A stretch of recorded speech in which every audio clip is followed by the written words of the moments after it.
ഈശ്വര, ഈ കാലമാടൻ തന്നെ ഇപ്പോൾ വിളിക്കുന്നു. ഹലോ സാർ, ഞാനത് അയച്ചായിരുന്നല്ലോ ഇന്നലെ തന്നെ. തെറ്റാണോ? ഒരു മിനിറ്റ് സാർ, ഒന്ന് നോക്കട്ടെ. അല്ല സാർ, അത് കറക്റ്റ് നമ്പർ തന്നെയാണല്ലോ. അത് സാറേ, പ്രോഡക്റ്റിൻ്റെ ലിസ്റ്റ് ഫുള്ള് കിട്ടിയിട്ടില്ലായിരുന്നു. അപ്പോൾ അത് ഫുള്ള് കിട്ടിയിട്ട് അയക്കാൻ വേണ്ടിയിട്ടിരുന്നതാണ്. അയച്ചേക്കാം സാറേ, ഒരു മണിക്കൂർ തന്നെ അയച്ചേക്കാം. ലിസ്റ്റ് കിട്ടിയ അപ്പം തന്നെ അയച്ചേക്കാം സാറേ. ഓക്കെ സാർ, ശരി. കഷ്ടപ്പെടാമെന്നെ പരമാവധി വരെ കഷ്ടപ്പെട്ടാൽ ഈ മാനവന്മാർക്കൊന്നും ഒരു വിലയില്ല. തട്ടിപ്പണിയിട്ട് ദേഷ്യം മാത്രം. ചേച്ചി ഒരു ചായ വെച്ച് തരാമോ? തലവേദന എടുത്തിട്ട് മേലെ. ആ പാൽപാത്രത്തിലുണ്ടായിരുന്ന പാല് മാത്രമല്ലേ ഉണ്ടായിരുന്നുള്ളൂ, വേറെ ഇല്ലല്ലോ? അത് അത്രേ ഉള്ളായിരുന്നു.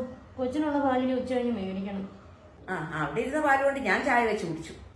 അത് രണ്ടുപേർക്ക് ചായക്കുള്ള പാലുണ്ടായിരുന്നല്ലോ. അതെ, ഞാൻ തറവാട്ടി പറഞ്ഞവളാ. ഞാൻ പാലി വെള്ളം ചേർക്കത്തില്ല. പാലി വെള്ളം ചേർക്കാത്ത ചായയെ ഞാൻ കുടിക്കും. എന്നാ എനിക്ക് ഇച്ചിരി പച്ചവെള്ളം എങ്കിലും എടുത്തു തരാമോ? അത് തരാം. പിടി കുടി. നമ്പറാണല്ലോ. ഹലോ, ജഗദമ്മയാണോ? അതെ, നിങ്ങളാരാ? ഞാൻ രേണു പറഞ്ഞിട്ട് വിളിക്കുന്നതാ. ഞങ്ങൾ വീട്ടുജോലിക്ക് ആളെ നോക്കുന്നുണ്ടായിരുന്നു. അപ്പൊ നിങ്ങളുടെ ഡീറ്റെയിൽസും കാര്യങ്ങളൊക്കെ എങ്ങനെയാണെന്നൊന്ന് അറിയാൻ വേണ്ടിയായിരുന്നു. നിങ്ങൾ എവിടെ താമസിക്കുന്നേ?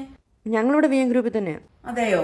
പാത്രം കഴുകല്, 2 നേരത്തെ കുക്കിങ്, അടിച്ചുവാരി തുടയ്ക്കല്. ഞാൻ 2 മണിക്കൂർ കൊണ്ട് എന്റെ ജോലി തീർക്കും.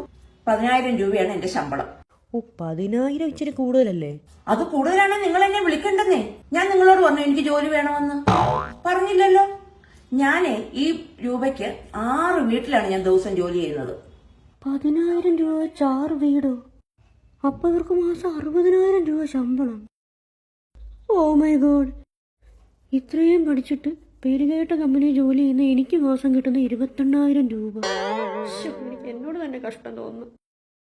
ഇവർക്ക് ഫുഡിനും പൈസ മുടക്കണ്ട, ടാക്സും അടയ്ക്കണ്ട, കിട്ടുന്ന 60ഉം മിച്ചം. എന്റെ പൊന്നോ.